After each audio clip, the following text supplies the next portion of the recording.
طلباء و طالبات، آج یہ ہمارا 5واں لیکچر ہے جماعت نحم کی اسلامیات لازمی کا۔ ہمارے اس لیکچر یا سبق میں سورہ انفال کی آیت نمبر 29 سے لے کر 37 تک شامل ہیں، جن کو اب یہاں پہ ہم پڑھیں گے اور پھر ان کی وضاحت سمجھنے کی کوشش کریں گے۔ پھر اس کے بعد کچھ سوالات آپ لوگوں کو دیے جائیں گے جو کہ آپ لوگوں نے اپنے رجسٹر اور کاپی پر صاف صاف لکھنے ہیں۔ آئیے سبق کو شروع کرتے ہیں۔ بسم اللہ الرحمن الرحیم۔ یا ایھا الذین آمنو، اے ایمان والو، ان تتقوا اللہ، اگر تم اللہ سے ڈرو گے، یجعل لکم فرقانا، وہ تمہارے لیے بنا دے گا فرقان، یعنی فرقان سے مراد ہے حق اور باطل کے درمیان فرق کرنے والی ایک چیز اللہ تمہارے لیے بنا دے گا، یعنی فیصلہ کر دے گا۔ وَيُكَفِّرْ عَنْكُمْ سَيِّئَاتِكُمْ، اور وہ دور کر دے گا تم سے تمہارے گناہ، وَيَغْفِرْ لَكُمْ، اور بخش دے گا تم کو۔ وَاللَّهُ ذُو الْفَضْلِ الْعَظِيمِ، اور اللہ تعالیٰ بہت بڑے فضل والا ہے۔ یعنی اس پہلی آیت کے اندر اللہ تبارک و تعالیٰ یہ فرماتے ہیں کہ اگر تم اللہ سے ڈرتے رہو گے تو اللہ تبارک و تعالیٰ تمہارے لیے کیا انعامات کا اعلان کر رہا ہے۔ ایک تو یہ تمہارے لیے امر فارغ بنا دے گا، دوسرا تمہارے گناہوں کو تم سے دور کر دے گا، تیسرا تمہیں بخش دے گا۔ اگلی آیت سنیے، وَإِذْ يَمْكُرُ بِكَ الَّذِينَ، اور جب وہ خفیہ تدبیریں کر رہے تھے آپ کے بارے میں، کفروا، جن لوگوں نے کفر کیا تھا، لِيُثْبِتُوكَ، تاکہ وہ آپ کو قید کر ڈالیں، او یقتلوک، یا آپ کو قتل کر دیں، او یخرجوک، یا آپ کو جلا وطن کر دیں، گھر سے نکال دیں۔ وَيَمْكُرُونَ، اور وہ ادھر خفیہ تدبیریں کر رہے تھے، وَيَمْكُرُ اللَّهُ، ادھر اللہ خفیہ تدبیر کر رہا تھا، وَاللَّهُ خَيْرُ الْمَاكِرِينَ، اور اللہ بہترین خفیہ تدبیر کرنے والا ہے۔ یعنی اس آیت کے اندر کافر جو چالیں چلتے تھے ان چالوں کا ذکر کیا گیا ہے کہ کافر یہ چالیں چل رہے تھے کہ نبی کریم صلی اللہ علیہ وسلم کو کسی طرح سے اپنے راستے سے ہٹایا جائے۔ اس کے لیے مختلف طریقے اپنائے جا سکتے ہیں، ایک یا تو پھر ان کو قید کر دیں، یا پھر ان کو قتل کر دیں، یا پھر ان کو اس شہر سے ہی جلا وطن کر دیں، باہر نکال دیں۔ اب اللہ تبارک و تعالی نے ان کی ساری تدبیروں کو سنا، اللہ بخوبی واقف تھا ان کی تدبیروں سے۔ تو ادھر مکہ کے اندر یہ کافر تدبیریں کر رہے تھے، عرش کے اوپر ان کو اللہ تبارک و تعالیٰ ان کے خلاف اللہ تدبیر کر رہا تھا، یعنی نبی کریم صلی اللہ علیہ وسلم کو ان کافروں سے کیسے بچانا ہے۔ اب اگلی آیت، وَإِذَا تُتْلَىٰ عَلَيْهِمْ آيَاتُنَا، اور جب پڑھی جاتی ہیں ان پر ہماری آیتیں، قَالُوا قَدْ سَمِعْنَا، وہ کہتے ہم نے سن لیا، لَوْ نَشَاءُ لَقُلْنَا مِثْلَ هَٰذَا، اگر ہم چاہتے تو ہم بھی اس جیسا قرآن کہہ سکتے تھے، ان ھذا الا اساطیر الاولین، یہ نہیں ہے صرف پہلے لوگوں کے قصے اور کہانیاں۔ اس آیت کے اندر اللہ بیان کرتے ہیں کہ جب ان کافروں کو ہماری آیتیں پڑھ کر سنائی جاتی، نبی کریم صلی اللہ علیہ وسلم ان کو آیتیں پڑھ کے سناتے، تو کافر لوگ آگے سے کیا کہتے، ہم نے سنا ہوا ہے یہ قرآن، یعنی یہ کوئی مشکل بات نہیں ہے، ہم بھی اگر چاہیں نا تو اس قرآن کی طرح قرآن اپنی طرف سے بنا کے لا سکتے ہیں، یہ آیتیں ہم بھی بنا کے لا سکتے ہیں۔ اس کے اندر ہے کیا؟ کوئی کام کی چیز نہیں ہے، صرف پہلے لوگوں کے قصے اور کہانیاں ہیں۔ یہ استغفر اللہ، نعوذ باللہ، یہ ان لوگوں کا ایک جھوٹ اور فریب تھا، جھٹلا رہے تھے اللہ تعالیٰ کو اور اللہ تعالیٰ کے نبی صلی اللہ علیہ وسلم کو، قرآن کو جھٹلا رہے تھے۔ تو وہ کہتے تھے یہ کیا ہے، ان ھذا الا اساطیر الاولین، اس میں تو صرف پہلے لوگوں کے قصے اور کہانیاں ہیں، یعنی پہلے لوگ کون مراد دیتے تھے، یہودی اور عیسائیوں کی باتیں ہیں اس کے اندر۔ اب اگلی آیت، وَإِذْ قَالُوا، اور جب کہا جاتا اور جب کہتے وہ، اللہم، اے اللہ، ان کان ھذا ھو الحق، اگر یہ حق ہے، یعنی یہ قرآن اگر حق ہے، من عندک، تیری طرف سے ہے، فَأَمْطِرْ عَلَيْنَا حِجَارَةً، پس تو برسا ہمارے اوپر پتھر، من السماء، آسمان سے، اَوْ ائْتِنَا، یا تو ہمارے اوپر لے آ، بعذاب علیم، دردناک عذاب۔ یعنی اس آیت کے اندر کافروں کی دعا کا ذکر ہے۔ کافر کیا دعا کرتے تھے سارے؟ کہتے تھے اے اللہ، اگر واقعی تو کہتا ہے کہ یہ قرآن مجید سچ ہے، حق ہے، پھر ہم تو نہیں مانتے اس قرآن کو، ہم تو جھٹلا رہے ہیں، ہم تو اس کا انکار کر رہے ہیں، تو پھر ایسا کر ہمارے اوپر آسمان سے پتھر برسا، یعنی ہمارے اوپر پتھر برسا، ہم تباہ و برباد ہو جائے، یا پھر تو ہمارے لیے کوئی عذاب نازل کر دے جس عذاب کی وجہ سے ہم تباہ و برباد ہو جائیں۔ تو آگے اللہ تبارک و تعالیٰ کیا کہتے ہیں ان کے اس جواب کے اندر، وما کان اللہ، اور نہیں ہے اللہ تعالیٰ لیعذبہم، کہ ان کو اللہ عذاب دے، وانت فیہم، اس حال میں کہ آپ ان کے اندر موجود ہیں، وما کان اللہ معذبہم، اور نہیں ہے اللہ ان کو عذاب دینے والا، وہم یستغفرون، اس حال میں کہ وہ بخشش طلب کرتے ہیں۔ اس آیت میں اللہ کہتے ہیں کہ ہم تو تمہیں عذاب اس وقت تک نہیں دے سکتے جب تک نبی کریم صلی اللہ علیہ وسلم تمہارے درمیان موجود ہے، یعنی نبی صلی اللہ علیہ وسلم وہیں رہتے تھے نا، اسی شہر کے اندر، اسی بستی کے اندر رہ رہے تھے، تو اب اللہ کس طرح عذاب دے اس بستی کو جس میں اللہ کا اپنا پیارا پیغمبر رہ رہا ہے؟ یا اس کے اندر کچھ ایسے بھی لوگ تھے بستی کے اندر کہ جو استغفار کرنے والے تھے، گناہوں کی معافی مانگنے والے تھے، یعنی کچھ صحابہ کرام بھی موجود تھے۔ اب اللہ تبارک و تعالی نبی صلی اللہ علیہ وسلم کی موجودگی میں اور ان بخشش مانگنے والے لوگوں کی موجودگی میں ان کافروں کے اوپر اللہ عذاب نازل نہیں کرتا۔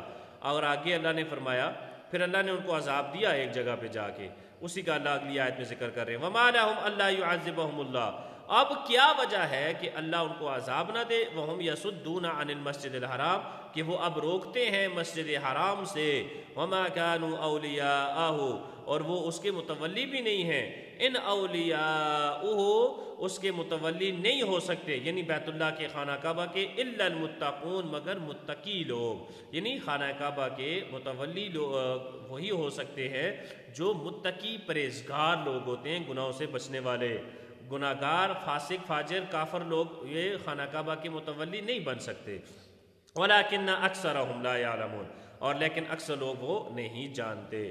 اب یہاں پہ اللہ تعالیٰ نے ان کو عذاب دینے کا ذکر کیا ہے کہ اللہ نے کافروں کو عذاب دیا تھا، وہ سبب کیا تھا؟ مسجد حرام سے وہ روکتے تھے، وہ مسجد حرام سے روکتے تھے، اور حالانکہ اس کے متولی بھی نہیں تھے۔ متولی کا کیا مطلب ہوتا ہے کہ جو کسی مسجد کی یا کسی جگہ کی حفاظت کرتا ہے، دیکھ بھال کرتا ہے، اس کے پاس اس کی چابیاں ہوتی ہیں، رکھوالی کرتا ہے، حفاظت کرتا ہے، اس کو متولی کہا جاتا ہے۔ اب خانہ کعبہ کے یہ تو متولی بھی نہیں تھے کہ یہ کہتے کہ ہم جو ہے وہ اس کے متولی ہیں، اس لیے ہم مسلمانوں کو یہاں سے آنے سے روک رہے ہیں۔ وہ بنا متولی کے، یعنی اپنا رعب دبدبا جماتے ہوئے وہ صحابہ کرام کو، نبی کریم صلی اللہ علیہ وسلم کو مسجد حرام سے روکتے تھے، اس وجہ سے اللہ نے ان کے اوپر عذاب نازل کیا۔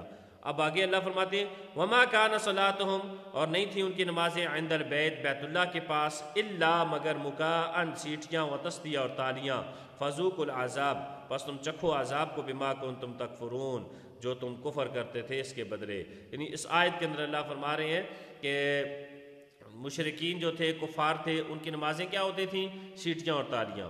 وہ بیت اللہ کے پاس جاتے، مسلمان تو کیا کرتے تھے؟ وہ نماز پڑھتے تھے، لیکن مشرکین اور یہ کفار کیا کرتے؟ یہ بیت اللہ کے پاس جا کر سیٹیاں بجاتے، تالیاں بجاتے۔ تو یہ سیٹیاں اور تالیاں بجانے کی وجہ سے اللہ تبارک و تعالیٰ نے ان کو عذاب کے اندر مبتلا کر دیا تھا۔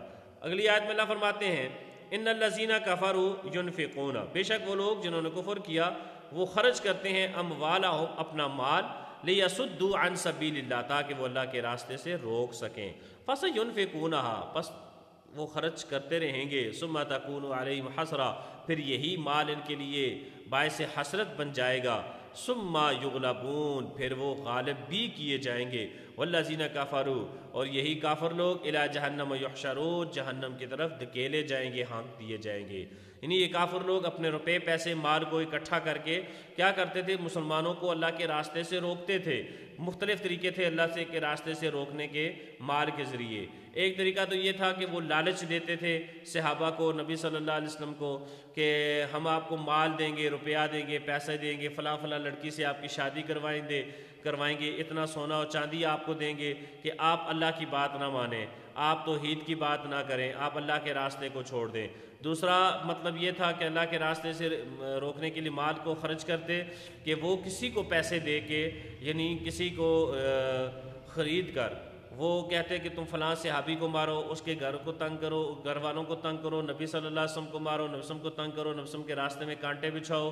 وہ روپیہ پیسہ خرچ کر کے لوگوں کو خرید کے، غلاموں کو، نوجوانوں کو خرید کر اس طرح پھر اپنے مال کو خرچ کرتے تھے۔ اللہ فرماتے ہیں یہ سارے کام اس لیے کرتے تھے کہ تاکہ وہ لوگوں کو اللہ کے راستے سے روک سکیں، لیکن کوئی بات نہیں، ان کو مال خرچ کرنے دو، یہی مال ان کے لیے کل قیامت کے دن باعث حسرت اور باعث افسوس بن جائے گا، اور یہی لوگ مغلوب ہوں گے، یعنی ان کو کوئی فائدہ نہیں ہونے والا، شکست ان کی ہوگی، اور جب یہ مریں گے تو ان کو ہی جہنم میں ڈالا جائے گا۔ آگے اللہ فرماتے ہیں لیمیز اللہ الخبیث من الطیب، تاکہ اللہ ناپاک کو پاک سے الگ کر دے۔ یعنی کفار ناپاک تھے، مسلمان کیا تھے؟ پاک تھے۔ اللہ تعالیٰ نے ان ناپاک لوگوں کو پاک لوگوں سے الگ کرنا تھا۔ وَيَجْعَلَ الْخَبِيثَ بَعْضَهُ عَلَى بَعْضٍ، اور اللہ نے جو خبیث چیز ہے اس کو ایک دوسرے کے اوپر اللہ نے ڈالا، یعنی سارے کافروں کو ایک جگہ پہ اللہ تعالیٰ نے اکٹھا کر دیا۔ فَيَرْكُمَهُ جَمِيعًا، پھر ان کا ڈھیر بنایا۔ فَيَجْعَلَهُ فِي جَهَنَّمَ، پھر اللہ ان کو جہنم میں ڈالے گا۔ یعنی ان کافر لوگوں کو جو کہ ناپاک ہیں، مشرک جو کہ ناپاک ہیں، ان کو اللہ تبارک و تعالی ایک جگہ پہ اکٹھا کر کے ان کو موت دے کے مار کے پھر کل قیامت کو ان کو اللہ تعالیٰ ایک جگہ اکٹھا کر کے فرشتوں کے ذریعے جہنم میں ڈلوا دے گا۔ اولئک هم الخاسرون، اور یہی لوگ ہیں وہ جو خسارہ پانے والے ہیں۔ ہمارا یہاں پہ سبق مکمل ہو گیا۔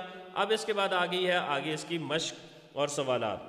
پہلے ہمارا جو سوال ہے الکلمات و تراکیب کے اندر کچھ الفاظ دیے گئے ہیں، یہ مشکل الفاظ کے معنی دیے گئے ہیں کتاب والے کی طرف سے، اور کچھ الفاظ یہاں پہ میں نے آپ کو خط کشید کر کے دیے ہیں۔